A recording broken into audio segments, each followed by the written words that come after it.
Hello everyone, কেমন আছেন আপনারা সবাই? আশা করি সবাই ভালো আছেন। আজকে আমরা এক্সেল একটা গুরুত্বপূর্ণ ফর্মুলা নিয়ে আলোচনা করব। ফর এক্সাম্পল আমাদের কিছু স্টুডেন্টসের নাম দেওয়া আছে এবং তাদের পয়েন্টসগুলো দেওয়া আছে। এটার উপর বেস করে আমাদের র্যাঙ্ক করতে হবে। র্যাঙ্কগুলো এরকম হবে যাতে একই পয়েন্ট যারা পাইছে তাদের র্যাঙ্ক পজিশন একই রকম হবে, ঠিক আছে, কিন্তু কোনো রকম র্যাঙ্ক স্কিপ করবে না। তো এই পজিশনগুলো দেওয়া আছে B2 থেকে B10 পর্যন্ত। এই B2 থেকে B10 পর্যন্ত আমরা পয়েন্টগুলোকে কম্পেয়ার করব। আচ্ছা, এরপর আমরা র্যাঙ্ক নামে একটা কলাম খুলে নিলাম। তারপরে এখানে আমার C2 যে কলামটা আছে এখানে হচ্ছে আমার সূত্রটা লিখব। তো যে সূত্রটা দেওয়া আছে এটা অ্যাকচুয়ালি B2 থেকে B122 পর্যন্ত। এটাকে আমরা একটু মডিফাই করলেই হয়ে যাবে।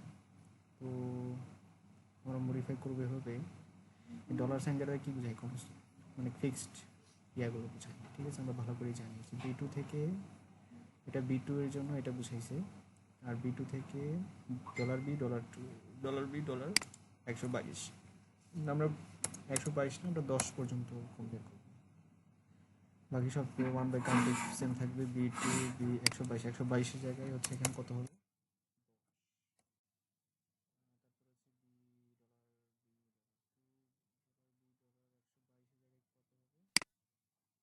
10 10। আমাদের ফর্মুলাটা মডিফাই করা শেষ। তাহলে B2 থেকে B10 পর্যন্ত এই সংখ্যাগুলোকে এসে র্যাঙ্ক করব, ঠিক আছে। তো আমরা যদি এটাকে চেপে ধরে C10 পর্যন্ত নিয়ে যাই তাহলে করসপন্ডিং পজিশনগুলো আমরা পেয়ে যাব।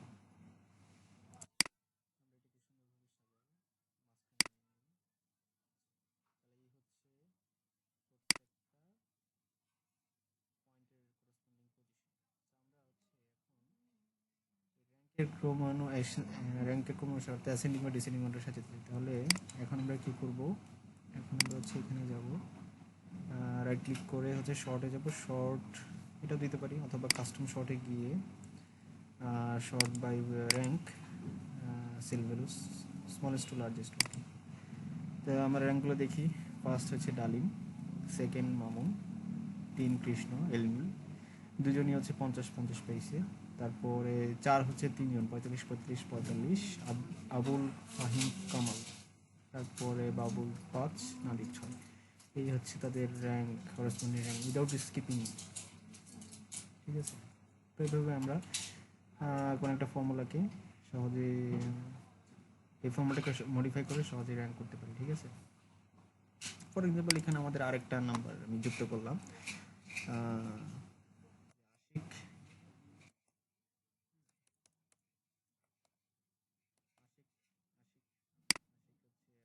পয়েন্ট দিয়ে দিলাম হচ্ছে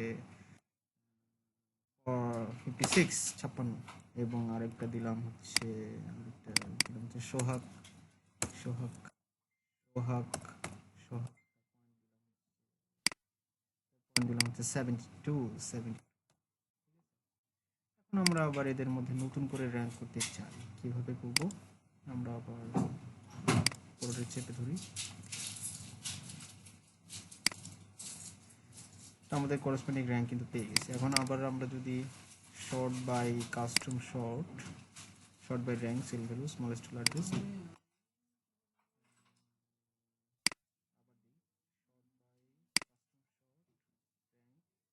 short by rank smallest to largest, okay.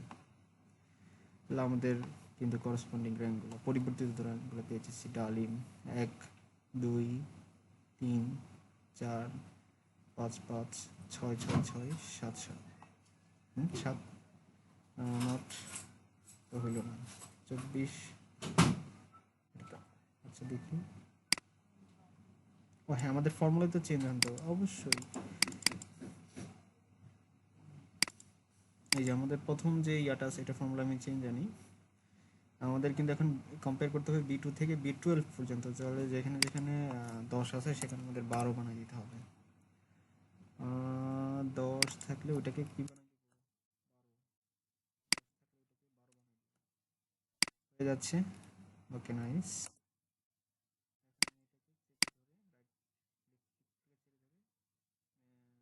Two থেকে C12 পর্যন্ত নিয়ে ছেড়ে দিই, তাহলে আমাদের পরিবর্তিত র্যাঙ্কগুলো পেয়ে যাচ্ছি। এখন আমি এটাকে জাস্ট শর্ট করব, কাস্টম শর্ট জাস্ট ওকে।